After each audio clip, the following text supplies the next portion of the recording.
오늘 저녁에 우리에게 주시는 하나님의 말씀은 시편 23편 1절 한 절 말씀입니다. 시편 23편 1절 말씀, 우리 한 목소리로 우리 한 절인데 함께 봉독하도록 하겠습니다. 여호와는 나의 목자시니 내게 부족함이 없으리로다. 아멘. 이제 우리 김남준 목사님 나오셔서 말씀을 전해 주실 텐데요. 잠깐 좀 목사님 좀 소개를 좀 드리고 싶습니다. 김남준 목사님은 지금 안양에 있는 열린교회를 담임하고 계시고, 열린교회는 1993년에 이제 목사님께서 직접 개척을 하셨고요. 지금까지 이제 아주 큰 교회로 부흥하여서 그 지역 사회를 위해서도 또 하나님 나라를 위해서도 교회와 또 목사님께서 귀중하게 쓰임을 받고 계십니다. 지금 이제 또 총신대 조교수로도 활동을 하고 계시고, 아까 식사하시면서 잠깐 말씀 나누는 가운데 쓰신 책이 몇 권이나 됩니까? 우리 장로님 여쭤보셨는데 한 80권 정도 되지 않을까요? 이렇게 목사님도 잘 모르시더라고요. 너무 많아서. 특별히 이제 그 신학생들에게 또 목회자들에게 목사님의 저서가 굉장히 큰 도움을 주고 도전을 주는 그런 말씀이어서 저도 목사님의 책을 즐겨서 읽고 또 목사님 교회에 들어가서 목사님 설교도 제가 자주 듣습니다. 너무나도 귀한 목사님을 오늘 모시게 되었는데 너무 감사하고요. 오늘 목자이신 하나님이라는 말씀으로 제목으로 말씀을 전해 주실 텐데, 우리 목사님 나오실 때 환영의 마음과 감사의 마음을 담아서 우리 박수로 환영하겠습니다. 목사님 나오시겠습니다.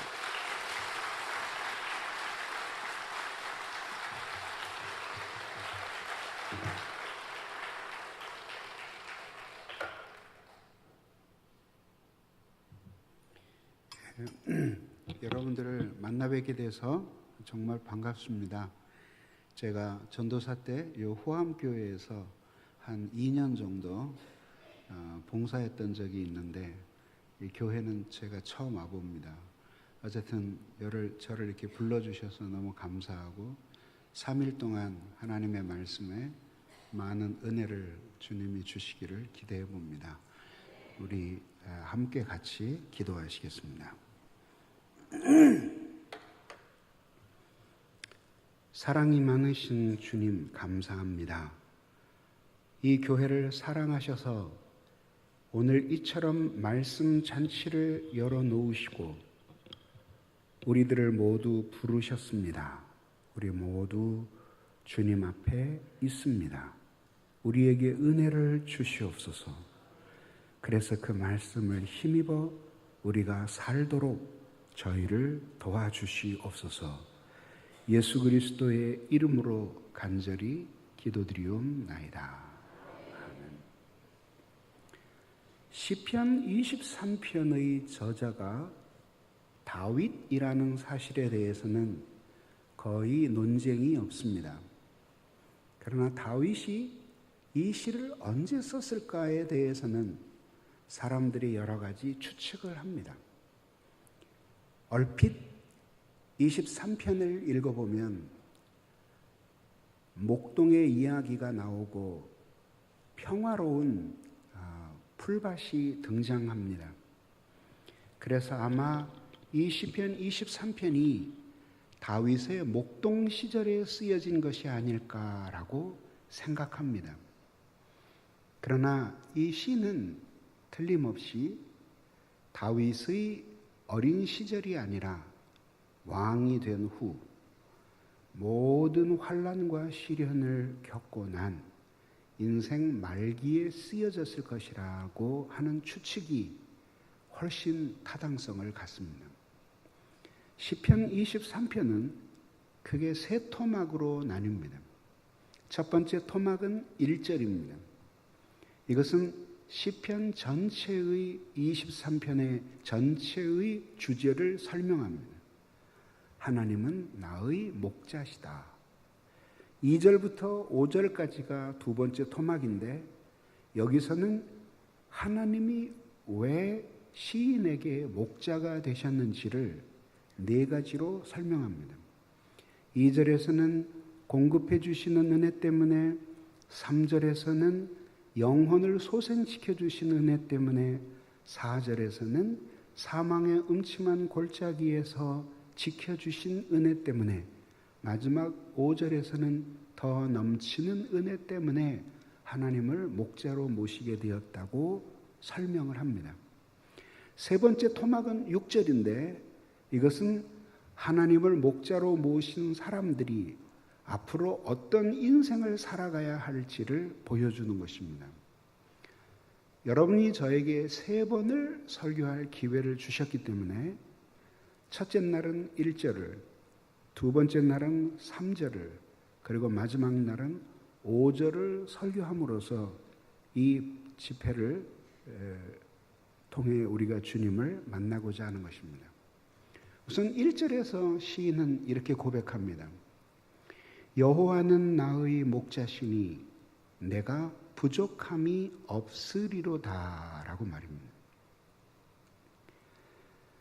이 시편 23편에서 시인은 여호와는 나의 목자시니 라고 말합니다. 왜 하필이면 하늘에 계신 그분을 가리킬 때 시인이 하나님은 나의 목자시니 라고 부르지를 않고 여호와는 나의 목자시니 라고 불렀을까? 이러한 질문은 아주 사소해 보이지만 매우 중요한 의미를 가진 질문입니다. 성경에서 하나님을 가리키는 존함이 여러 개가 나와요. 그 중에서 가장 대표적인 성함이 3개가 있습니다. 하나는 하나님이라는 단어이고 두 번째는 여호와, 그리고 마지막 3번째는 주라는 단어입니다. 이 하나님의 3 성함은 각각 나타내고자 하는 주된 뜻이 조금씩 다릅니다. 하나님이라는 이 단어는 우리말의 번역이고 원래 구약 성경이 기록된 히브리어에서는 엘로힘이라는 단어입니다. 이 단어는 하나님이라고 번역되었죠. 그러면 이 하나님이 무슨 뜻일까? 우리말에서는 하나인 분이라는 뜻이지만 성경에서는 원래 하나님이라는 뜻이 한 분을 가리키기도 하지만 더 중요한 것은 아주 모든 신들 위에 뛰어난 권능을 가지고 계신 분이시라는 의미를 강조할 때 엘로힘이라는 단어를 사용했어요. 그러니까 이 하나님이라는 성함은 이스라엘 백성에게만 계시된 이름이 아니라 온 열방의 모든 사람에게 계시된 하나님의 존함이었어요. 그래서 하나님은 모든 것들 위해 가장 뛰어난 그 능력을 가지신 분이라는 뜻이에요. 그래서 이 엘로힘이라는 말이 어디서 왔을지에 대해서 학자들이 여러 말을 하지만 가장 가능성이 있는 학설이 2가지가 있는데 하나는 동사 알라흐에서 왔다고 보고 이것은 두려워서 벌벌 떨다라는 단어에서 왔다고 보는 거죠. 또 하나는 울이라는 단어에서 왔다고 보는데 이 단어는 도토리 나무예요. 그 바람이 불고 태풍이 불어도 끝까지 땅에 굳건하게 박혀있는 힘센 나무의 상징이 도토리 나무였어요. 그래서 거기서 하나님이라는 이름이 왔을 것이라는 추측을 해요. 확실한 사실 하나는 이 단어가 하늘에 계신 그분은 온 땅과 만물 위에 뛰어나고 아주 강한 분이시라는 사실이에요. 이에 비해서 주 혹은 주님이라는 단어는 하나님 홀로 당신이 창조하신 모든 만물에 대해서 소유권과 지배권을 가지고 계시다는 뜻이에요. 그러면 우리가 하나님을 주님이라고 부를 때 그것은 하나님은 우리 모두를 소유하고 계시고 우리와 이 세상의 모든 만물은 그분의 소유라고 하는 것을 고백하는 거예요. 예수 그리스도께서 부활하고 나셔서 하늘에 오르신 다음에 이 명칭이 예수 그리스도에게 적용이 되어서 우리가 주 예수 그리스도라고 부르는 거예요. 그러면 마지막 세 번째 여호와라고 하는 이 단어는 아마도 성경에서 야훼라고 불렸을 것이라고 생각해요. 근데 이 단어는 나머지 앞에 있는 두 하나님의 성함보다 가장 존귀한 성함이에요. 쉽게 얘기하면 우리가 어렸을 때는 이런 이름으로 또 저런 이름으로 불려도 우리 진짜 법적인 이름은 호족에 있는 이름인 것처럼 이 하나님은 하나님의 본명이에요. 여호와라는 이 단어는 하나님의 본명이에요. 그래서 엘로힘과 주님이라는 말은 사람들이 자주 했지만 야훼 혹은 여호와라고 하는 말은 일컫는 것 자체가 십계명을 위반하는 것이라고 생각했기 때문에 교육상 자녀들에게 한번 말해주고는 부모들이 하나님의 이름을 감히 인간의 입으로 떠올렸다는 자체에 대해서 회개를 하여야 할 정도로 거룩한 이름이었어요. 근데 이 야훼, 여호와라고 하는 이름은 자, 여기 성도님들 여기 보세요. 쓰지 마시고 여기 보세요. 여기 강의실이 아니에요. 예배하는 곳이. 쓰지 마세요. 왜냐하면 집에 가서 어차피 안 볼 거잖아요. 여기 보세요. 근데 이 여호와라는 이 성함은 가장 존귀한 하나님의 성함이기 때문에 이것은 모든 이방 사람들에게 계시된 이름이 아니라 하나님이 언약을 맺으신 이스라엘 백성들에게만 계시된 이름이었어요.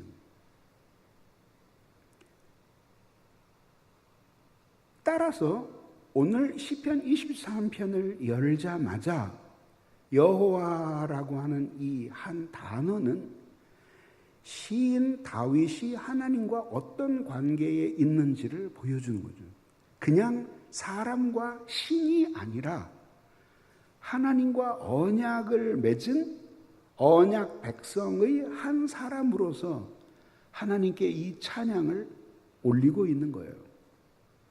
자, 그러면 그 여호와라고 하는 하나님은 어떤 분이실까? 우리는 참 알기가 어렵죠. 왜냐하면 하나님은 크기나 형태, 모양, 색깔, 부피 이런 거를 가지고 계신 분이 아니기 때문이죠. 그래서 우리 중 아무도 하나님을 본 사람은 없어요. 그러면 우리가 하나님을 직접 볼 수는 없으니까 그래도 하나님이 어떤 분이신지를 알기 위해서는 무엇인가 조사를 해봐야 될 거 아니에요. 그러면 하나님이 어떤 분이실까? 우리들은 종종 여행을 하며 유적지를 돌아봐요. 이미 유적이 3,000년, 4,000년, 심지어 5,000년 전의 유적이니까 그걸 만들어 놓은 사람들은 지구상에 없어요. 그렇지만 그들이 남겨놓은 유적을 보면서 만나지 못했지만 그 사람들이 어떤 사람들이었고 어떤 능력과 재능 그리고 어떤 세계관을 가지고 있었던 족속들인지를 이해하게 되잖아요. 그러면 하나님은 우리들이 눈으로 볼 수 없지만 하나님이 만드신 세계는 우리가 볼 수 있죠. 그럼 한번 눈을 들어서 밤하늘을 쳐다봅시다. 우리 육안으로 볼 수 있는 별들의 수는 6,000개 정도라고 해요. 그런데 이 우주의 크기는 얼마나 넓을까요? 아무도 그 크기를 가늠하지 못해요. 다만 과학자들은 측정이 가능한 크기가 빛이 이 끝에서 저 끝까지 달려갈 때 150년쯤 달려갈 정도의 크기라고 추측을 해요. 어떤 사람은 900억 년이 넘을 거라고 추측을 하고, 또 이제 와서 어떤 사람들은 가봐야 소용이 없다라고 말하는데, 왜냐하면 우주가 매 초당 폭발하면서 2000km씩 커지고 있다고 생각하기 때문이죠. 어느 중학교에서 과학 시간에 한 학생이 선생님에게 수업 시간에 질문을 했어요. 선생님, 이 우주가 얼마나 클까요? 그래서 선생님이 대답했어요. 얘야, 내가 그것을 대답할 수 있으면 여기서 너희들을 가르치고 있겠니? 그렇지만 네가 질문을 했으니 설명을 해주마. 넌 어디에 사니? 그랬더니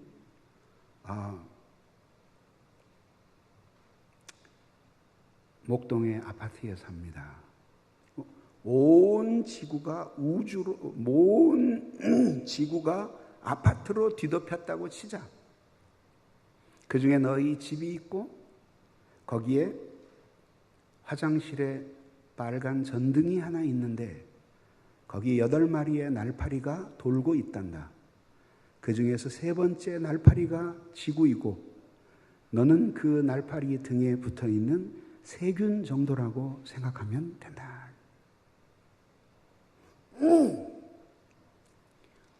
우리가 살고 있는 지구가 소속된 그 천체가 태양계예요. 태양은 항상 빛나는 별이기 때문에 항성이라고 불러요. 전체가 가스 덩어리예요. 그리고 나머지 별들은 태양의 주위를 돌고 있는 위성들이에요. 행성이에요, 행성. 그리고 그 8개의 위성 주위에는 또 조그만 별들이 돌고 있어요. 지구 주위에는 달이 돌고 있죠. 달 주위에는 또 다른 별들이 돌고 있어요. 그렇게 해서 태양 하나에 딸린 가족이 한 200개 정도 돼요. 그런데 우리가 속해 있는 이 모든 우주는 우리가 속해 있는 태양계는 태양 하나를 중심으로 도는데, 우리가 속해 있는 은하계를, 별들의 무리를 우리 은하계라고 불러요. 그래서 이렇게 부채 모양으로 되어 있는, 바람개비 모양으로 되어 있는데, 이쪽에서 이쪽 끝까지의 거리가 약 20만 광년 정도 되고, 옆으로 놨을 때 두께가 약 700에서 800 광년 되는 크기의 별들의 집단이에요. 그 중에서 태양은 중심부로부터 약 2만 6천 광년 떨어진 곳에 보이지도 않는 한 점으로 있어요. 태양은 이 온 우주에서 그렇게 큰 게 아니에요. 그런데 그런 별들이 우리 은하계 전체 안에 약 2천억 개가 항성이 있다고 합니다. 그래서 칼 세이건이라는 천문학자는 우리 은하계 안에 있는 모든 별들의 수가 4조 개쯤 될 거라고 추측을 했어요. 그런 은하계가 약 1천억 개쯤 모여 있는 곳이 우주일 것이라고 생각하고, 그 4조 개쯤 되는 별이 우주에 머물러 있는 게 아니라 초속 230m 속도로 우주 공간을 비행하고 있는 것이 바로 우리 은하계예요. 그런데 우리는 이 지구에 태어나서, 그것도 아시아 중에서도 반토막난 한반도에 태어나서 여행을 많이 하는 사람이라 봐야 지구를 몇 바퀴 정도 돌고, 그렇지 않은 사람은 후암동에 태어나서 서울을 벗어나지 못하고 죽은 조상들도 많아요. 그런데 그 드넓은 우주를 하나님이 창조하셨어요.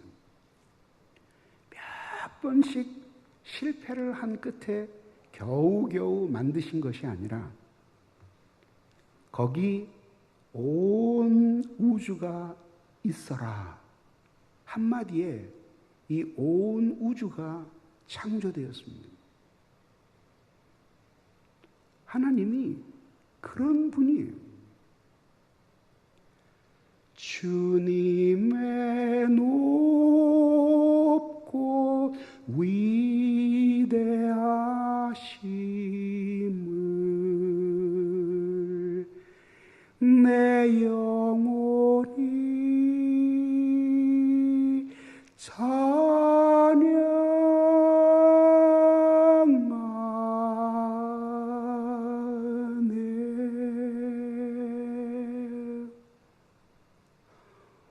온 땅과 하늘 위에 계셔 홀로 영원하신 이름. 신앙의 시작은 그 하나님을 발견하고 그 높고 위대하심 앞에서 자기는 티끌 같은 인간일 뿐이라는 사실을 깨닫는 거예요. 그래서 그분 앞에 두려워 떨며 엎드리는 것에서부터 신앙은 시작을 하는 거예요. 요즘은 우리는 하나님을 이웃집에 있는 맘씨 좋은 아저씨 정도로 생각하고 농담 속에서도 하나님의 성함을 들먹거리면서 하나님을 조롱하는 시대에 살고 있어요. 그러나 신앙의 대의는 그런 것이 아닙니다. 하나님을 향한 형언할 수 없는 두려움, 떨리는 두려움. 근데 그것밖에 없다면 신앙은 공포심 이상 아무것도 아니겠죠. 그래서 필요한 것이 뭐냐면 그럼에도 불구하고 바로 그 하나님이 이 세상을 이처럼 사랑하사 외아들을 주시고까지 사랑하셔서 우리를 구원해 주시고자 했다는 사실을 생각하면서, 그러면서 하나님이 나를 얼마나 사랑하시는지를 깨닫는 거예요. 그래서 떨리는 두려움 속에서 또한 동시에 이끌리는 사랑을 경험하는 겁니다. 무섭고 떨리는데 그분을 떠나고 싶지 않은 거예요. 그분과 한없이 가깝게 느껴지는데 여전히 그분은 가까이 하기에는 너무 위대한 하나님이시라는 사실을 발견합니다. 그것이 신앙입니다.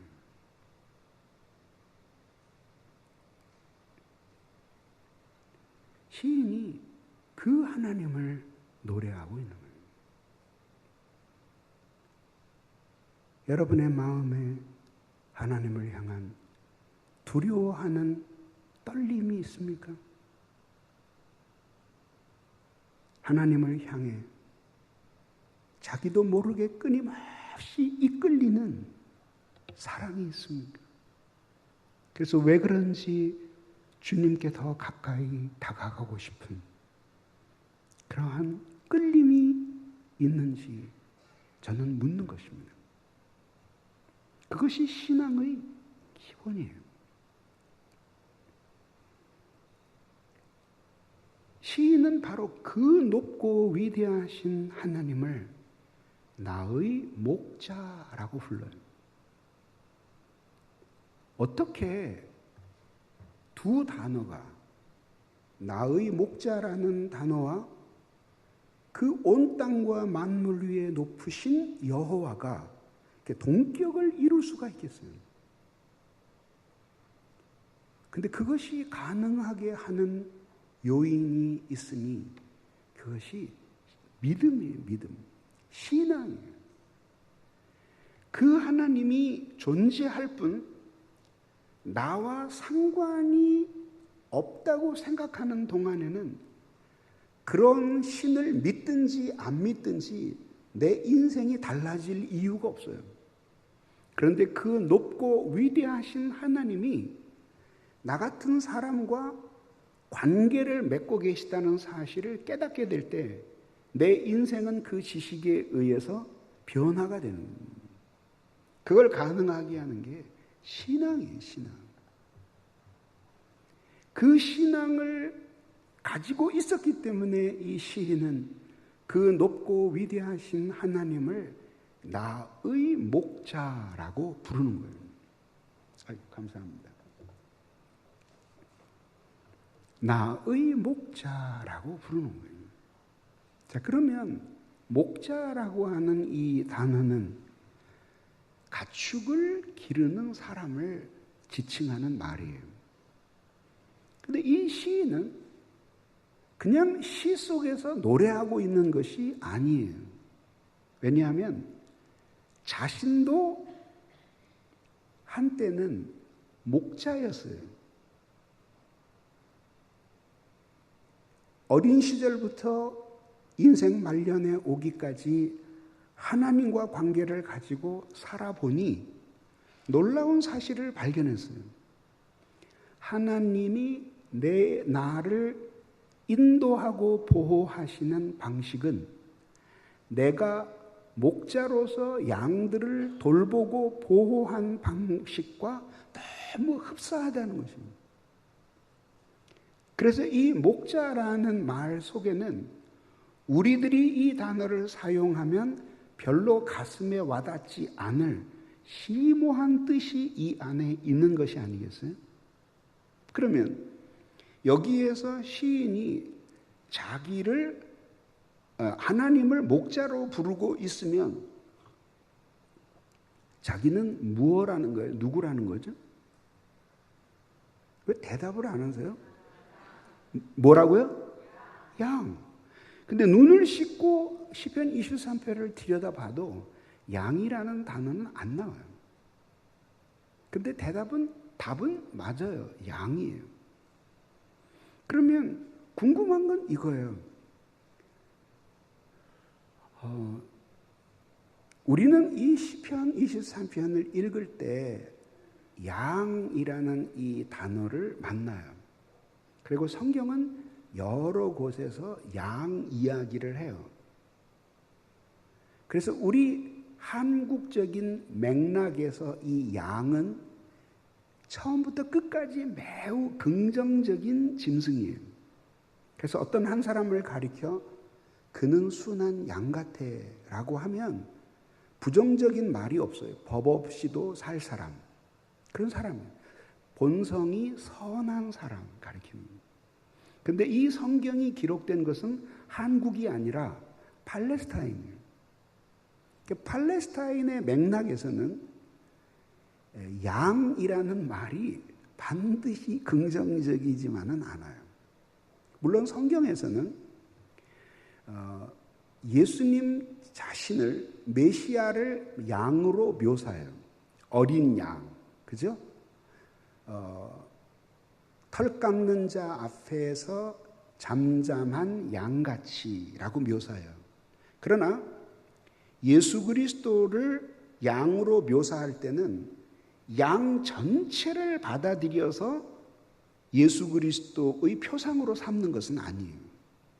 양이 가지고 있는 그런 말하자면 비폭력적인 태도, 그 다음에 털 깎는 자 앞에서 저항하지 않고 그것을 받아들이는 순종. 특히 이 어린 양은 하나님께 드리는 제물이었어요. 그래서 예수를 가리킬 때 늙은 양이라고 묘사를 안 하고 어린 양이라고 하는 이유는 어린 양이 하나님 앞에 가장 귀한 제물 중에 하나였어요.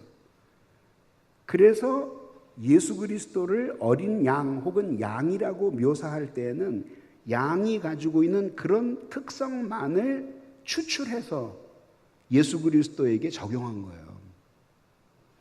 성경 자신도 양에 대해서 긍정적으로만 생각하지는 않아요. 짐승 중에는 긍정적인 짐승과 부정적인 짐승이 있죠. 예를 들어 볼까요? 양 긍정적이죠. 근데 뱀 어때요? 긍정적이에요, 부정적이에요? 예쁜 뱀은 어때요? 꽃뱀. 물론 어떤 분들에게는 그 뱀이 매우 긍정적인 짐승일 수도 있어요. 누가 그러더라고요? 아담이 한국 사람이었으면 선악과를 먹지 않고 뱀을 먹었을 거라는.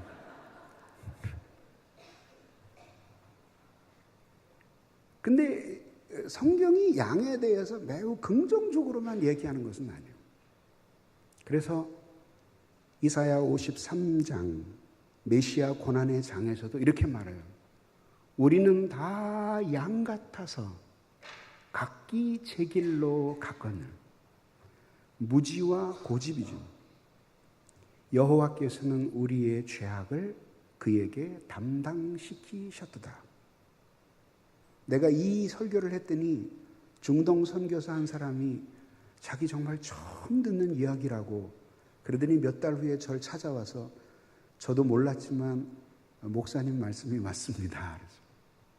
중동 지방, 특히 이라크 이런 곳에서 모든 사람들이 모든 욕을 다 참아도 절대로 참지 못하는 욕이 있어요. 그게 저 양 같은 놈이라는 욕이에요.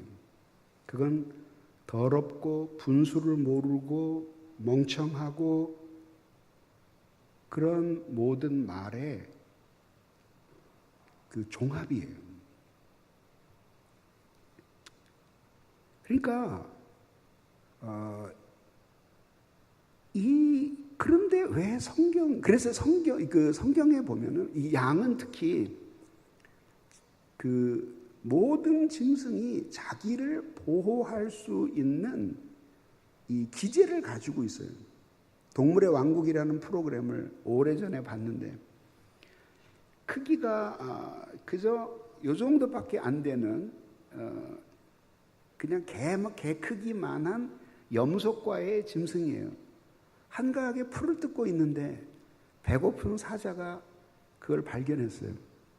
그리고 엎드려서 바람을 반대 방향으로 타고 접근하다가 그 다음에는 사정거리 안에 들어왔다고 생각하자 미친 듯이 달려갔어요. 이 불쌍한 동물은 아주 그냥 전력 질주를 해서 도망을 갔어요. 근데 점점 거리가 좁혀와요. 도저히 자기가 이 사자의 추격을 피할 수가 없으니까 본능적으로 뒤돌아섰어요. 그리고 충돌을 했어요. 근데 뿔이 한 60cm 정도 뿔이 있었어요. 근데 뿔이 일로 들어가서 뒤로 나와버렸어요. 그리고 사자는 쓰러졌고 이 짐승은 미친 듯이 막 몸을 비틀면서 결국 뿔을 뽑고 그 사자의 피를 철철 묻힌 채 도망을 가서 살았어요. 그 광경을 보던 기자들이 그 사자를 치료해 줬지만 추적했을 때 결국 2개월 만에 사자는 죽었어요. 이 세상의 모든 짐승이 자기를 방어할 수 있는 그 무엇인가를 가지고 있어요. 날카로운 이빨, 빠른 다리, 긴 목, 탁월한 눈, 그 다음에 강력한 이빨, 발톱. 정 안 되면 카멜레온처럼 피부를 변신하거나 스컹크처럼 방귀를 뀌거나 고슴도처럼 온몸에 가시가 돋아서 자기를 보호할 수 있는데 양은 유일하게 전혀 그런 게 없는 짐승이에요. 이빨은 풀을 질겅질겅 씹기에 좋은 이빨이에요. 그리고 뿔이 있지만 뿔은 하나님이 왜 만드셨는지 저도 잘 모르겠어요. 만두처럼 둥그런 게 여기 달려있을 뿐이지 누구를 공격할 수 있는 뿔이 아니에요. 빠른 다리도 없어요. 눈은 지독한 근시안이기 때문에 잃어버린 양 이야기는 많아도 집 찾아온 양이라는 이야기는 없어요. 한번 대열을 이탈하면 자신의 힘으로는 못 돌아오기 때문에 누가복음 15장에서 목자가 그 잃은 양을 찾아 나서는 거예요. 그러면 왜 하나님이 우리 인간을 좁게 이야기하면 하나님의 자녀들을 왜 이 양이라고 불렀을까? 어떤 사람은 이야기를 해요. 목사님, 야생의 양도 있지 않습니까? 그래서 야생의 양이 전 세계적으로 멸종 위기의 동물이에요. 그래서 맹수들의 도시락이에요. 여기 계속 도망을 가요. 아주 위험한 산꼭대기로 올라가서 추락사를 많이 하는 거예요. 근데 이 양이 왜 하나님이 우리 인간을 이 양에다가 비유했을까? 그것은 굉장히 심오한 의미를 가지고 있는 거예요. 양은 하나님에 의해 창조될 때부터 인간 가까이에서 인간을 의존하며 함께 살도록 그렇게 창조된 짐승이에요. 인간은 모든 동물보다 뛰어난 만물의 영장이에요. 그러나 그렇기 때문에 인간은 인간으로서 살아감에 있어서 자신의 자력으로 살 수 없는 존재가 된 거예요. 걔가 인생을 너무 인생이 아니지 견생이지. 걔가 견생을 너무 비관하다가 우울증에 걸렸다는 얘기 들어봤어요? 돼지가 자신의 돈생의 의미에 대해서 고민을 하다가 결국은 목매어 자살했다는 얘기 들어본 적이 있어요? 응? 없어요. 말이 달리는 것에 회의를 느끼면서 스스로 물에 빠져 죽었다는 이야기 들어봤어요? 근데 인간 사회에서는 그런 소식이 오늘 이 시간에도 그치지 않고 일어나요. 다시 말해서 능력이 뛰어나고 모든 만물의 영장이기 때문에 더더욱 하나님을 의지할 수밖에 없는 존재로 창조된 것이 인간이에요. 그래서 인간은 처음 창조될 때부터 양이 인간의 품을 의지하고 살듯이 하나님을 의존하며 살 수밖에 없는 존재로 창조된 거예요. 하나님이 제일 싫어하시는 게 뭔지 아세요? 씩씩하게 사는 거예요. 하나님 없이 씩씩하게 사는 거예요. 그걸 하나님이 제일 싫어하는 거예요. 은혜를 많이 받으면 어떻게 변할까요? 전에는 씩씩했는데 이젠 약해져요. 자기 힘으로 인생을 살아갈 수 없다고 자꾸 생각을 하는 거예요. 그러니까 어떻게 돼요? 여기 와서 기도하는 거예요. 주님 도와달라고. 주님 없는 세상 평화 없네. 오 주 없이 살 수 없네. 그리고 온 마음을 다 쏟으며 하나님 도와달라고 기도하는 거예요. 그런 사람이 눈물을 씻고 세상에 갈 때 핍박도 두렵지 않고 외로움도 두렵지 않고 그리고 죽는 것도 무서워하지 않아요. 그런 힘들을 하나님이 주시는 거예요.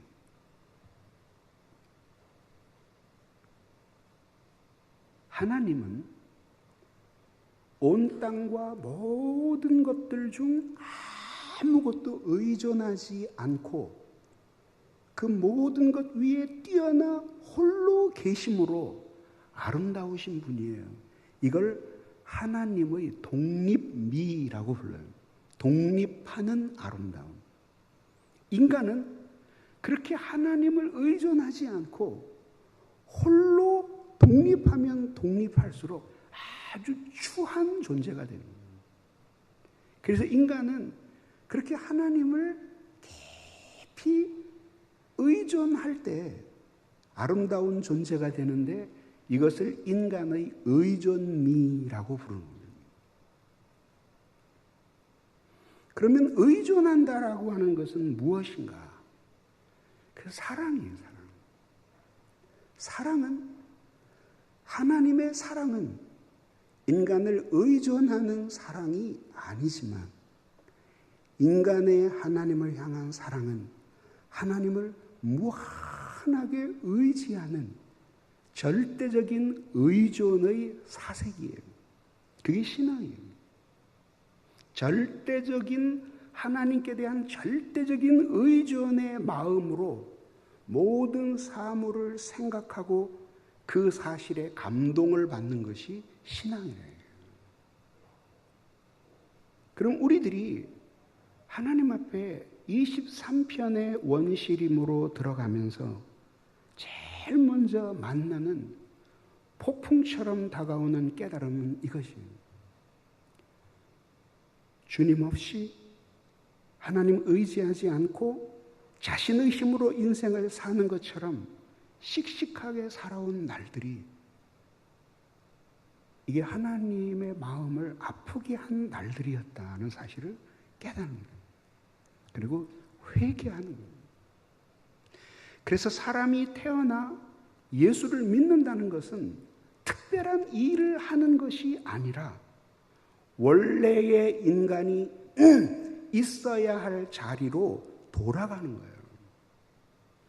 젊었을 때는 객기로 아이 고향 싫어, 잔소리하는 아빠 싫어, 그리고 돈 훔쳐서 가출해요. 그리고 타향해서 미친 듯이 일을 해서 돈을 벌어요. 그리고 인생의 쓴맛 단맛을 다 보면서 혹독한 시련을 겪으면서 인간으로서 성장을 해요. 그리고 이제 어느덧 자신도 독립해서 가정을 이룰 나이가 됩니다. 그때 고향이 생각나는 거예요. 사랑하는 사람도 생겼는데 내 뿌리가 무엇인가? 그리고 나는 어렸을 때 너무 철없이 달뜬 마음에 부모님의 은혜를 모르고 방탕한 길로 들어섰구나. 그리고 뉘우치면서 인간이 이렇게 살 수가 없어. 그리고 고향으로 돌아가는 거예요. 그리고 부모님 앞에 무릎을 꿇고 불효를 용서해달라고 빌면서 그 부모님을 다시 배우는 게 이게 신앙을 갖는 거예요. 신앙을 갖는다는 게 바로 그런 거라는 거예요. 예수를 믿으며 살아가는 것이 특별한 것이 아니라 안 믿고 살아가는 것이 기이하기 짝이 없다는 거예요. 그래서 아우구스티누스라고 하는 기독교 사상가는 자신의 고백록에서 이렇게 말했어요.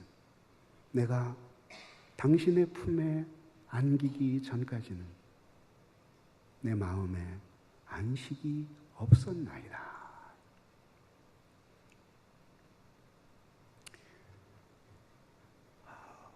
목자라고 하는 이 말은 우리에게 크게 두 가지를 가르쳐줘요. 그것은 바로 하나는 하나님이 우리를 인격적으로 인도하신다는 뜻이에요. 말이나 소 같은 짐승은 위협을 가해서 몰아가요. 그런데 양은 그렇게 하지 않아요. 중동을 여행한 어떤 사람이 글을 썼어요. 도로를 가는데 도로에 양들이 이쪽 풀밭에서 저쪽으로 넘어가다가 양들이 수백 마리의 양들이 멈춰 섰어요. 그 양떼들을 이끌던 목동이 갑자기 소변이 마려워서 어딘 가버린 거예요. 자동차들이 쭉 서서 경적을 울리고 불빛을 깜빡거려도 양들은 움직이지 않아요. 목동이 돌아와서 얘들아 가자 하니까 양들이 움직이기 시작하는 거예요. 양은 성경에 뭐라고 나오죠? 양들은 목자의 음성을 아나니. 하나님이 우리를 인도하실 때 언제나 우리를 설복하셔서 감화를 받게 하셔서 우리로 하여금 당신께 순종하게 하고 당신께 돌아오게 하시는 거예요. 그러니까 여기서 3일이 아니라 30일을 부흥해 해도 여러분들이 믿기 싫으면 그만이에요. 물가에까지 데려갈 수는 있지만 얼굴을 쳐박아도 물을 마시는 것은 결국 마지막 여러분들의 자유예요. 하나님은 여러분 생애를 돌아보면 급할 땐 하나님이 아주 빨리빨리 우리에게 은혜를 주셔서 우리를 설복시켜서 돌이키게 하시고 어떤 때는 긴 세월 동안 반항하도록 내버려 두셔요. 그러나 확실한 사실은 언제나 하나님은 인격적이에요. 그래서 어거스틴이 말했어요. 하나님은 우리의 지성에 말을 건네시는 분입니다. 그래서 신앙생활에 있어서 제일 중요한 것은 머리예요, 머리. 그래서 하나님의 말씀을 지성적으로 깨닫는 것이에요. 깨닫는 두 손이 있는데 하나는 믿음이고 이성이에요. 이 손으로 하나님의 말씀을 받는 거예요. 아멘. 받으면서 이 지성적으로 하나님께서 말씀하신 바를 이해하고 깨달으면서 이게 가슴으로 내려와서 여기서 용광로처럼 타오르고 이게 피가 되어서 온몸에 퍼지면서 손과 발이 그 말씀대로 살아가도록 만들어주는 거예요. 그런데 그 모든 일들을 하나님은 언제나 인격적으로 하시는 거예요. 그래서 우리가 신앙생활에 있어서 회개는 매우 중요해요. 왜냐하면 우리는 원하든지 않든지 늘 하나님의 뜻을 떠나는 사람들이기 때문에 끊임없이 그 길을 돌이켜 하나님께로 돌아오는 회개라고 하는 삶의 조정이 없으면 지금 잘 믿는 것 같아도 결국 우리는 먼 곳으로 주님을 떠나게 되는 거죠. 그래서 터툴리안 같은 교부는 말하기를 우리는 회개하기 위해 이 세상에 태어났다 라고까지 말했어요. 그럼 하나님이 그렇게 인격적인 방법으로 우리를 인도하시는. 제가 젊었을 때 어느 교회에서 전도사 사역을 했는데 교인이 한 600명 정도 모이는 중형 교회였어요. 근데 그 교회는 유난히 청년이 많았어요. 그리고 지방에서 올라온 청년들이 특히 많았어요. 지방에서 서울로 유학을 왔다라고 하는 것은 둘 중에 하나예요. 공부를 아주 잘했든지 아니면 아버지가 돈이 많든지. 그러니까 걔는 똑똑한 애들이 되게 똑똑한 젊은이들이 되게 많았어요. 그중에 제가 그 청소년을 가르쳤는데 그 선생님이 한 분 계셨어요. 아주 선하고 착실한 선생님이었어요. 지금 서울대 교수님이 되셨어요. 하루는 예배가 끝났는데 저 뒤에서 학부형하고 아주 심각한 이야기를 계속하는 거예요. 끝나고 난 다음에 선생님 뭔 일이 있대요? 왜 그 집사님이 그렇게 장시간 상담을 해? 그랬더니 전도사님 뭐긴 뭐겠어요. 자기 아들 공부 되게 안 한다고 지금 저한테 속상해서 하소연을 하는 거죠. 그래요?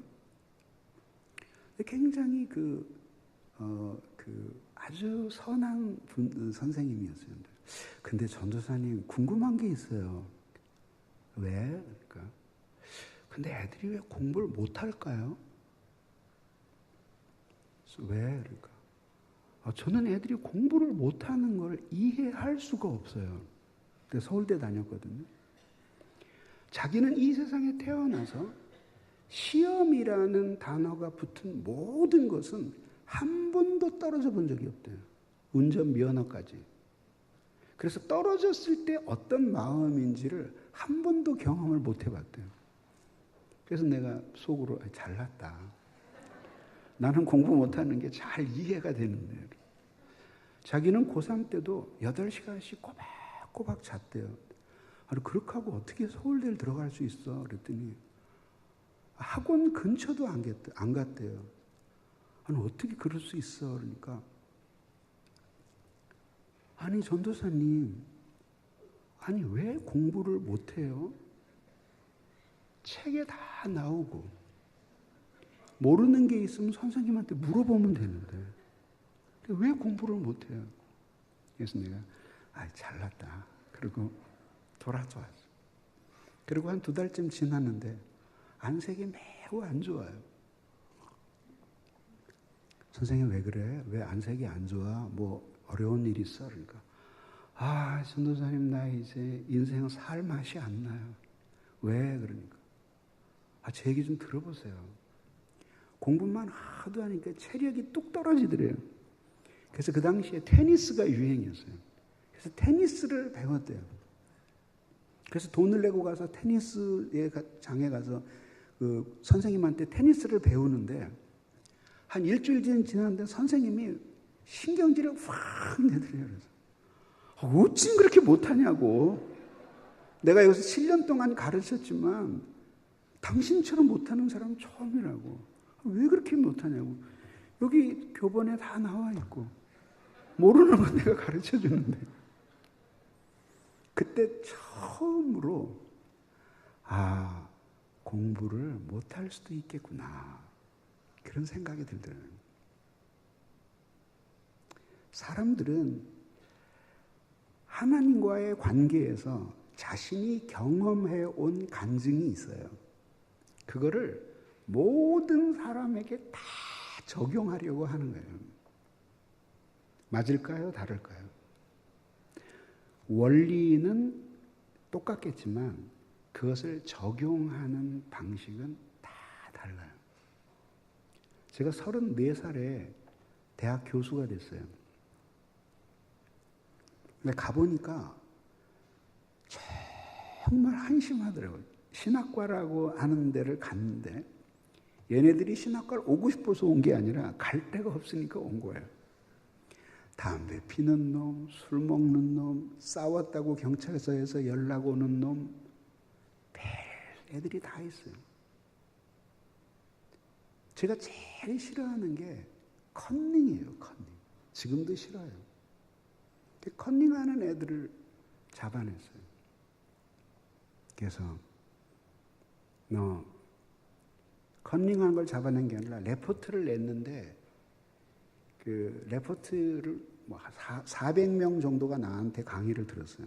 조교하고 복도에다 펴놓고 그때는 열심히 있어서 이렇게 비슷한 레포트를 전부 다 묶었어요.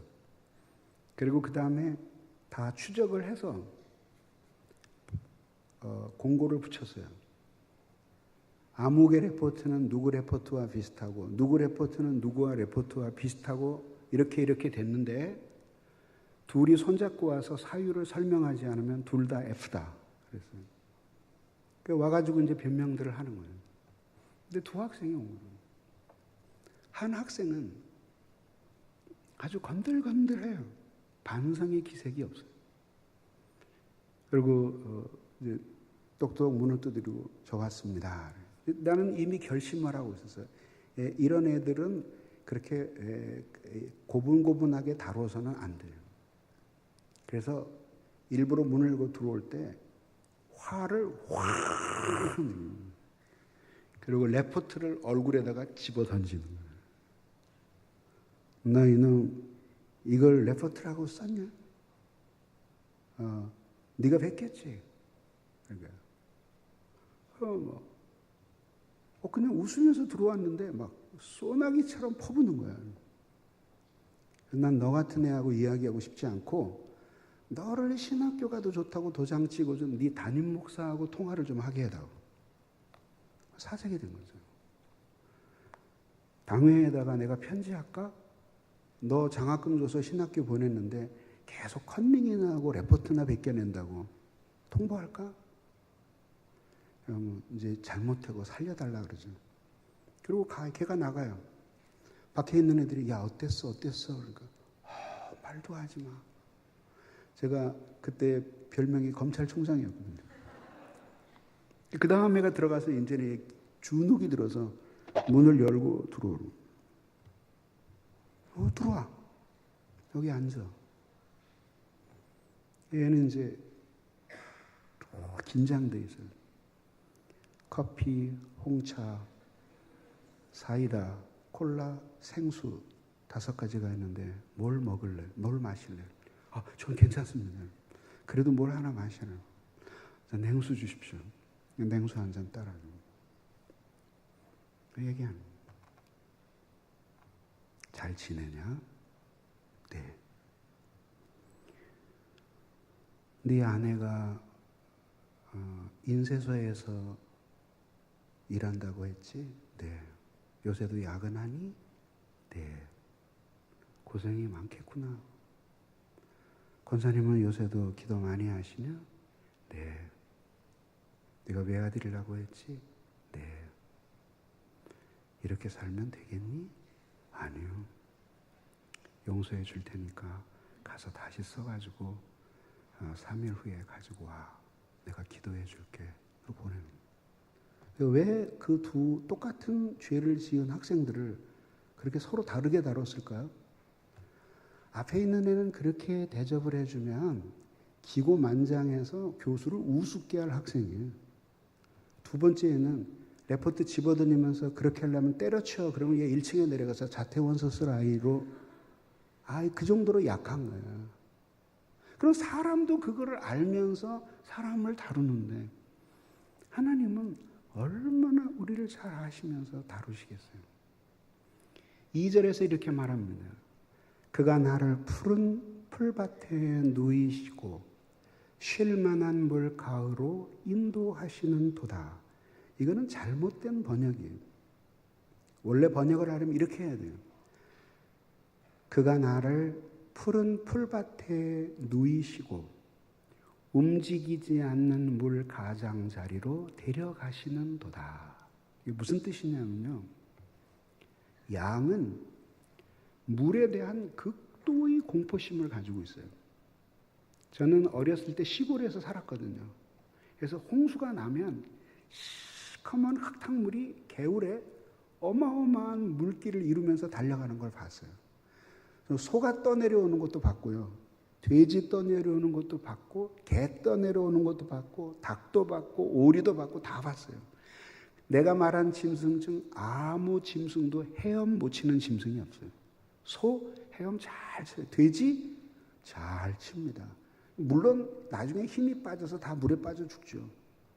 근데 그렇게 쉽게 빠지지 않아요. 소리 지르면서 떠내려와요. 근데 양은 할 줄 아는 수영이라고는 잠수밖에 없어요. 털이 길어서 물이 쑥 스며들면 잠수해요. 그러니까 물에 대한 엄청난 공포증이 있어요. 그래서 아무리 목이 말라도 움직이는 물은 마시지를 못해요. 그래서 그것을 알고 목동들이 물이 자분자분하게 흐르는 곳에 양들에게 물을 먹이기 위해서는 풀뿌리, 돌멩이 같은 걸 갖다가 댐을 쌓아요. 그럼 물이 오다가 막 흘러가다가 거기에 걸려서 댐이 돼요. 그러니까 멈춰요. 그 물이 바로 여기서 이야기하는 우리말로 번역된 쉴만한인데 사실은 쉴만한이 아니라 움직이지 않는 메메누호트라는 단어예요. 움직이지 않는 물 가장자리로 나를 데려가시며, 그 약점을 알기 때문에 그냥 흐르는 물을 끌고 가서 공포에 질려 있는 양들을 물속에 쳐넣는 게 아니라 그 물을 그렇게 만들어주면서 양이 그걸 먹이는 거예요. 그게 바로 배려예요. 사랑이에요. 저는 50년 만에 처음으로 강아지를 키우고 있거든요. 근데 정말 매일매일 은혜를 받아요. 그 아이를 보면서. 쭉 요만한 말티스 강아지인데, 그 온갖 배려를 하게 되는 거예요. 왜? 사랑하니까. 하나님이 여러분들의 약점과 단점이 있다고 해서 그런 거를 가지고 너무 깊이 그 피해 의식을 느끼거나 열등 의식을 가질 필요 없어요. 세상에 있는 모든 사람들을 각기 다르게 창조하셨어요. 문제가 되는 것은 하나님을 멀리 떠나는 죄이지 여러분 자신의 다양성이 문제가 되지 않아요. 사람은 그 다양성을 가지고 줄을 세우고 우열을 가릴지 모르지만 하나님은 그것이 하나의 아름다운 악기의 다양한 현과 같아서 그것들을 사용하셔서 당신의 영광을 드러내십니다.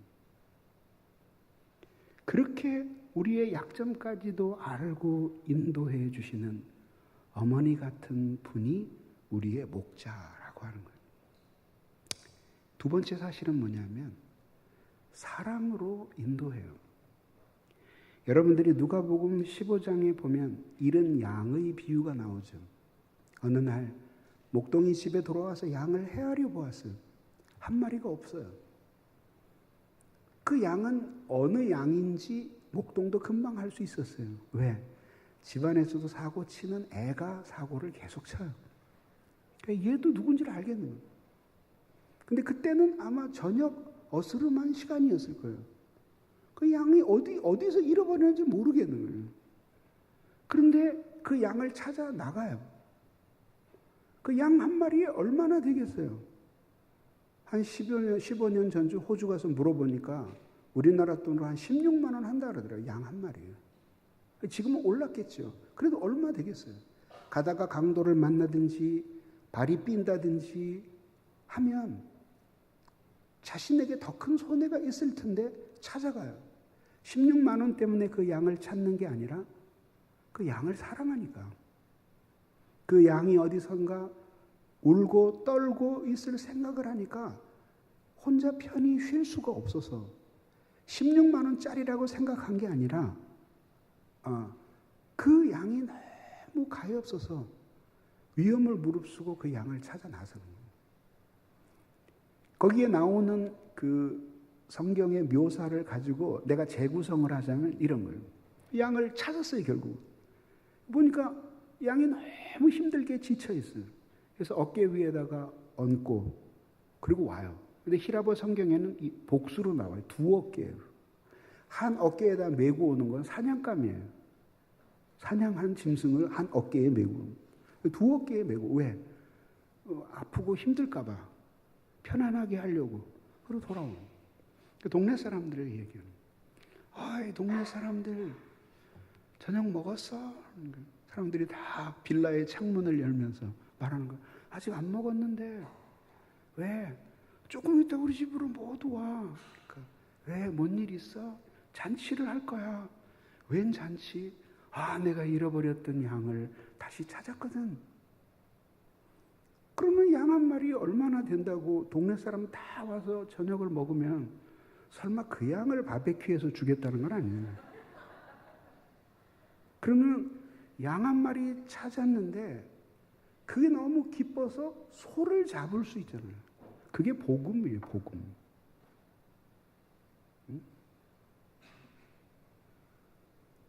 하나님이 여러분들을 어떻게 추적해 오셨는지를 생각해 보세요.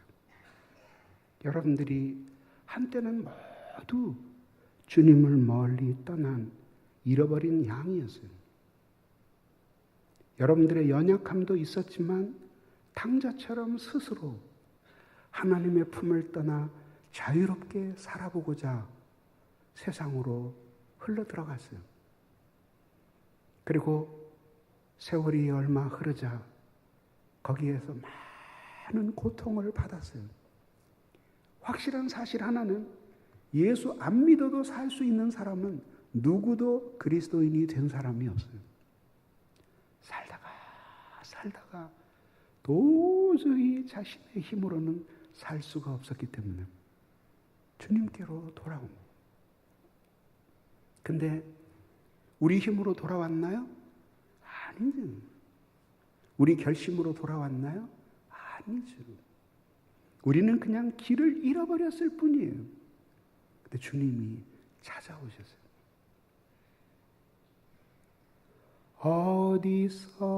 어디선가 들리는 주님의 음성, 너는 내 것이라, 너는 내 것이라. 어디선가 들리는 주님의 음성, 너는 내 것이라, 내 것이라. 그러면서 주님을 멀리 떠난 자신의 처지를 깨닫고 회개했어요. 그리고 주님의 품으로 돌아온 사람 중에 아무도 내가 결단을 내리고 예수를 선택했다라는 사람은 아무도 없어요. 어떻게 주님을 믿으시게 됐나요? 저는 주님을 멀리 떠났을 뿐입니다. 그런데 주님이 나 같은 죄인을 사랑하셔서 오셔서 나를 찾아주셨습니다. 그리고 나를 구원해 주셨습니다. 내 마음에 하나님의 사랑이 얼마나 크고 놀라운지를 깨닫게 하셔서 내가 이 돌 같은 마음을 녹여서 예수 십자가 사랑을 알게 하셨습니다. 고백을 합니다. 그렇게 주님은 우리를 찾아오십니다. 시인은 이미 지금으로부터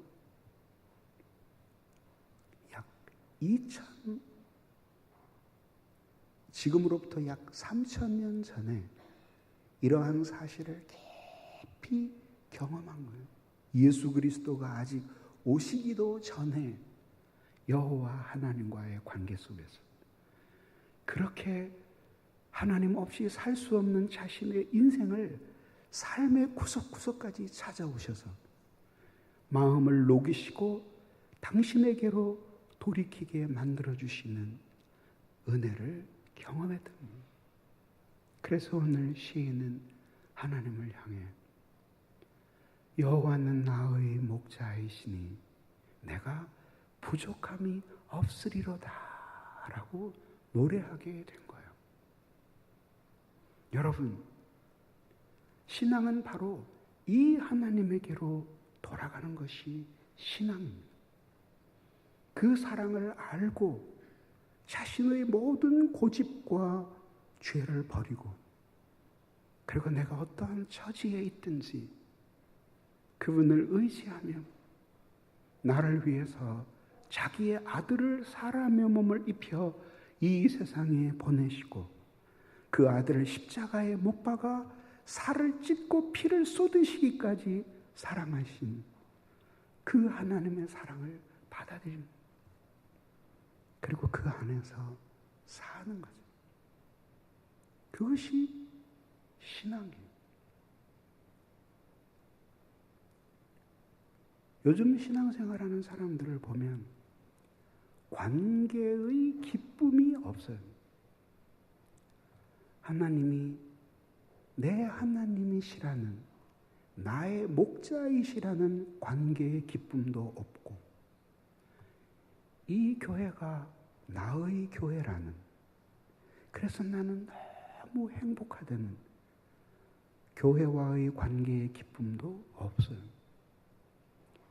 나는 이 세상에서 수많은 사람들에게 상처나 주고 살았을 사람인데, 하나님이 목자 잃은 양같이 방황하며 살던 우리들을 하나로 불러 모아 사슴처럼 서로를 기대며 살도록 우리를 한 우리로 불러주신 이 은혜가 너무 감사하다는 지체들과의 관계의 기쁨도 없이 살아가요. 그래서 신앙생활이라고 하지만 마치 뭐와 비슷하냐 하면, 하여튼 지겹게 다니기 싫은데 여우 같은 마누라하고 토끼 같은 새끼들이 입을 벌리고 있어서 목구녕이 포독청이라서 할 수 없이 직장에 나가는 사람처럼, 진작에 헤어지고 싶었는데 애들 때문에 이혼을 못하고 서로 죽을 때만 기다리며 살아가는 정이 없는 부부처럼 그렇게 신앙생활을 해요. 근데 그런 분들에게 묻고 싶어요. 행복하세요?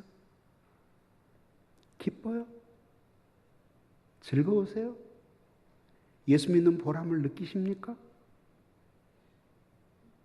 평안하십니까? 안 그래요. 평안할 수가 없어요. 하나님과의 평화 없이, 그리고 길 잃은 한 마리의 양 같은 우리들을 그렇게 눈물겨운 사랑으로 찾아 나서시는 하나님을 만나기 전까지는 행복할 수 없어요. 만약에 어떤 그리스도인이 그렇게 사는데도 행복하다고 단언할 수 있으면 그는 거듭난 신자가 아닌, 그는 사실상 불신자니까 행복할 수 있는 것입니다. 사랑하는 여러분, 사랑해 보셨어요? 사랑해 보셨어요?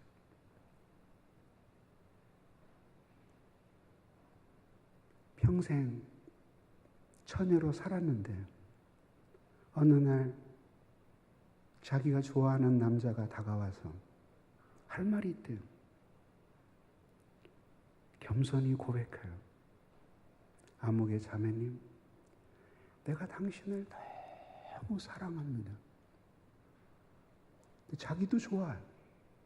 그 고백을 듣고 돌아오는 길에 그 처녀의 마음은 얼마나 뛸까요? 예배를 마치고 집에 돌아가면서 설레신 적이 있어요? 예수의 넓은 사랑을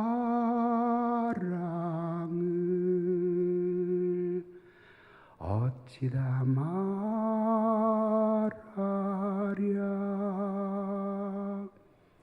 그 사랑 받은 사람만 그 사랑 알도다. 예배를 마치고 돌아가면서 감격해 보신 적이 있어요? 혼자 제도에 나와서 기도하고 돌아가면서, 하나님, 나 같은 죄인을 왜 이렇게 사랑하세요? 주님, 아무것도 필요한 것이 없습니다.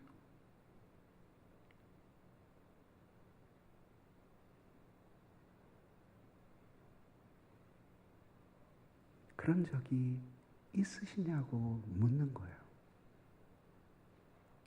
그게 하나님을 목자로 모시고 살아가는 신앙생활이니 여러분들이 이 신앙생활로 돌아가는 사람들이 되기를 예수님 이름으로 빕니다. 마지막입니다. 시인은 이렇게 고백합니다. 내가 부족함이 없으리로다. 앞으로 없다는 게 아니라 미래도 포함해서 현재적으로 나에게는 무엇인가 필요한 것이 없습니다. 혹은 모자라는 것이 없습니다. 라는 뜻이에요. 사실일까요? 정말일까요? 다윗은 솔직히 말하고 있는 것일까요?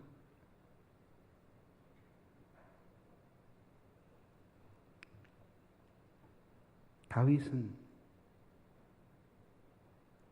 어린 시절을 이새의 아들로 살았습니다. 엄마에 대해서는 거의 나오지 않는데 아버지에 대해서는 많이 나와요. 여러 아들이 있었는데 다윗은 아버지에게 사랑받지 못하는 아들이었어요. 증거가 있죠.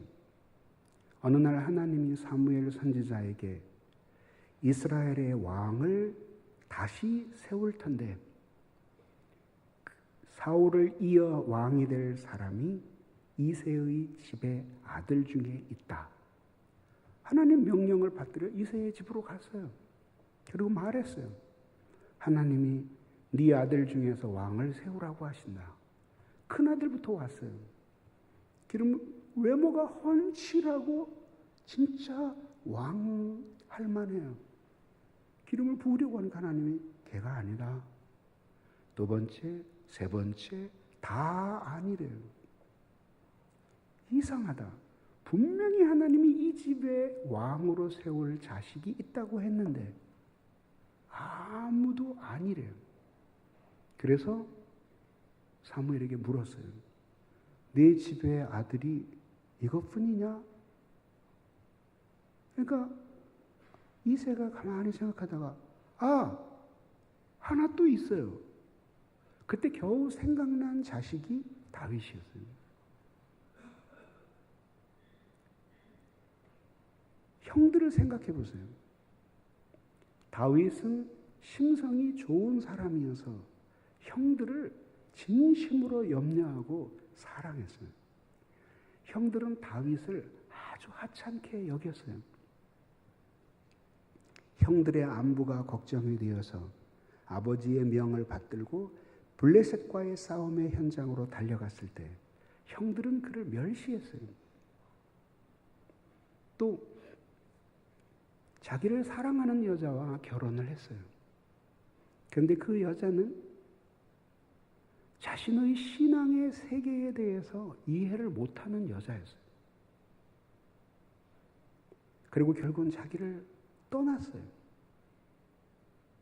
아버지의 사랑을 받지 못하고 자랐으니까 장인을 아버지처럼 생각했어요.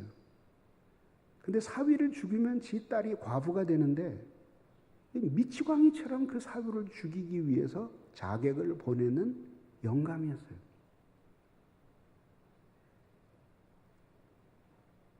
어떻게든지 하나님 사랑하는 신앙을 자식들에게 물려주고 싶었는데 자식들 중에는 아무도 그 신앙을 물려받은 사람이 없었어요. 눈에 넣어도 안 아픈 딸이 어느 날 강간당했다는 소식이 들어왔어요.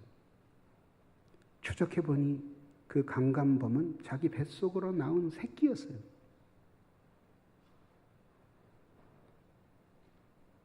마지막에는 자기 아들 중에 한 사람이 자기를 죽이고 왕위를 빼앗겠다고 반기를 들었는데 그에게 적극적으로 협력하는 자들은 자신과 함께 나라를 세운 개국 공신들이었어요.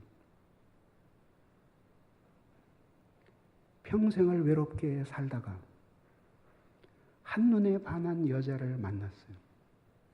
그런데 그것은 하나님이 미워하시는 불륜이었어요. 가오카리만치 긴 세월 동안을 하나님의 징계와 형벌 속에서 보냈어요.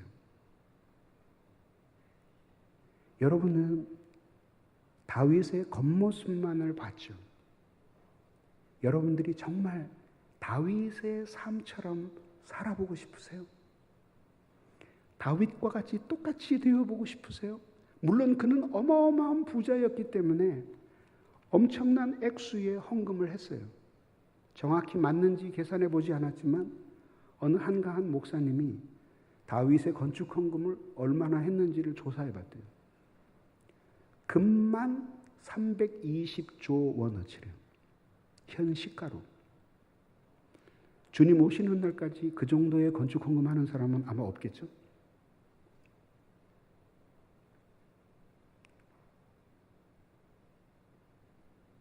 그렇지만 그는 인간적으로 볼 때 결코 내가 부족함이 없습니다 라고 이야기할 수 없는 사람이었어요.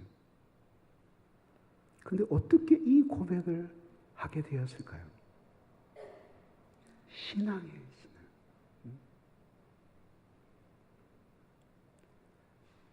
폭풍 후 흑암 속 해치사 빛으로 손잡고 날 인도하소서.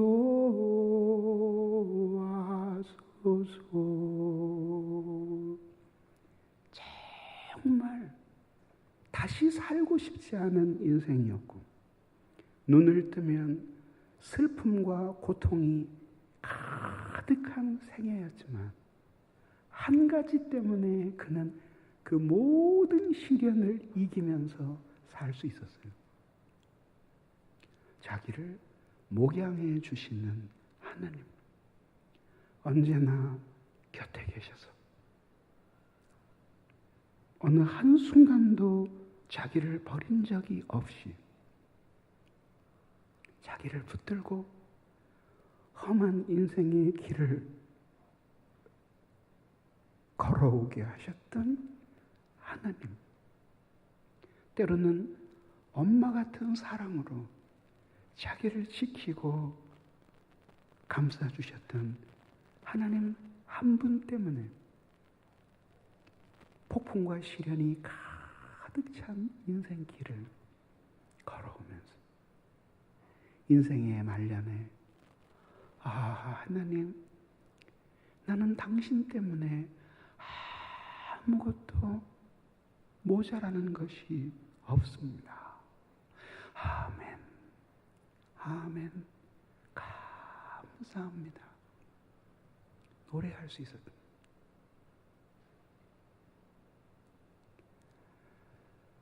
우리의 신앙은 때때로 우리의 현실을 타개하고 부셔버리고 바꿔버리고 그러는 힘이기도 해요.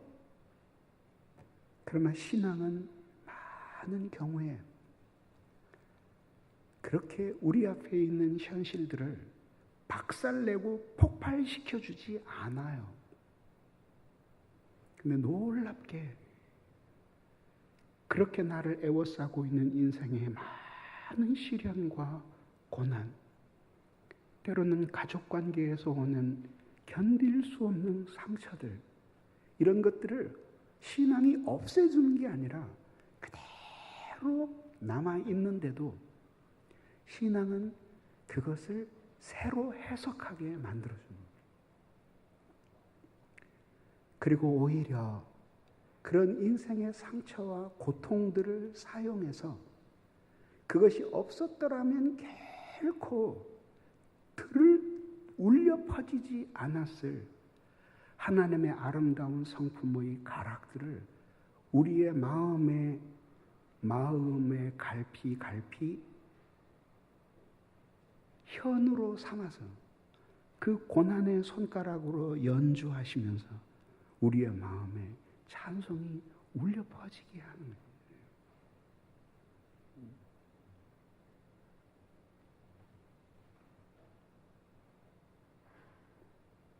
그게 그렇게 우리의 인생을 바꾸어 놓는 것이 신앙이에요. 신앙.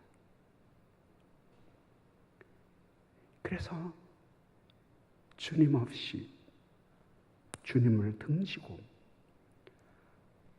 그렇게 살았더라면 결코 받을 수 없었을 그 하늘의 생명을 하나님의 신앙을 통해서 우리에게 주시는 겁니다. 그래서 그 생명으로 이 모든 인생의 시련들을 이기면서 살게 하시는 거예요. 어차피 우리 인생은 우리 마음대로 안 돼요. 여러분들이 산을 옮길 만한 믿음이 있어도 인생은 마음대로 안 돼요. 사도 바울이 일평생 핍박받고 싶었을까요? 일평생 질병에 시달리면서 손가락질을 받고 싶었을까요? 아니죠. 근데 그렇게 살았어요. 그러면서 깨닫죠. 내가 자랑할 것이 있다면 나의 약한 것이라. 하나님은 그 모든 우리의 인생의 연약함과 고통들을 사용하셔서 우리를 인격적으로 승복시키는 거예요. 제가 목회를 하면서 교인들에게 매일 하는 말이 그거예요. 믿기 싫으면 관둬라. 그거는 내 몫이 아니다. 나는 최선을 다해서 하나님의 사랑과 은혜를 전하지만 믿으려고 결단하는 것은 여러분의 몫이다. 만약에 이런 설교를 듣고도 당신들이 계속해서 하나님을 맞서고 산다면 마지막 죽을 때 하나님 앞에서 말씀을 듣고 왜 그랬는지를 하나님께 설명해야 할 것이다. 해명해야 할 것이다. 주님은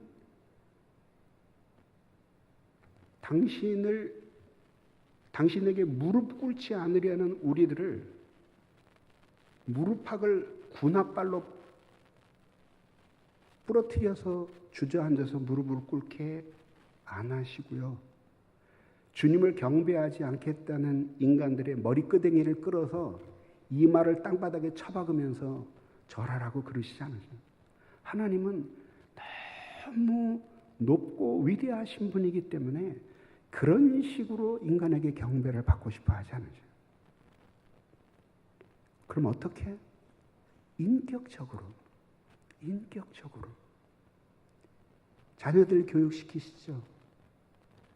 인격적으로 자녀들을 교육한다는 게 무슨 뜻이에요? 두 가지예요. 대화가 통해야 돼요.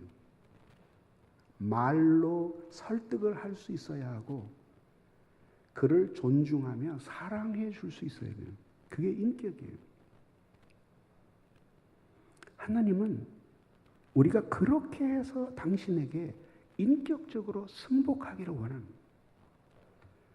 목에 하나님이 뒤미신 칼이 무서워서 무릎을 꿇는 사람들이 되는 걸 원하시는 게 아니라 내가 무엇이든지 할 수 있고 어디든지 갈 수 있지만 즐거운 곳에서는 나를 오라고 하지만 그러나 하나님의 말씀을 깨닫고 우리를 향한 하나님의 말씀을 알고 나니 나는 다른 곳으로 갈 수가 없습니다.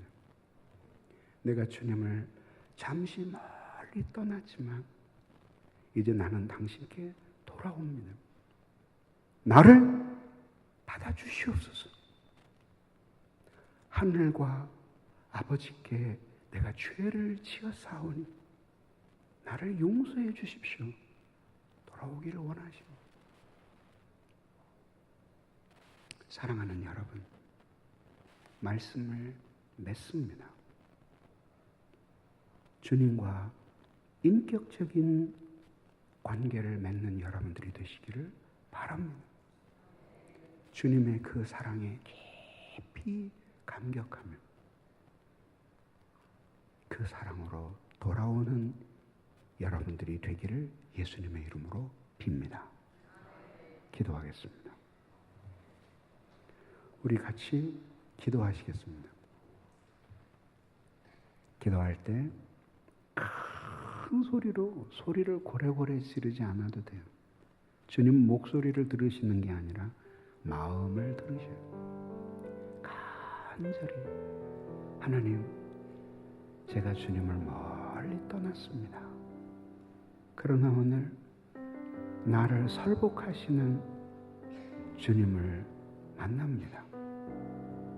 주님을 멀리 떠났던 것을 용서해 주시고 오늘 주님께로 돌아가도록 우리에게 은혜를 달라고 우리 같이 기도합시다.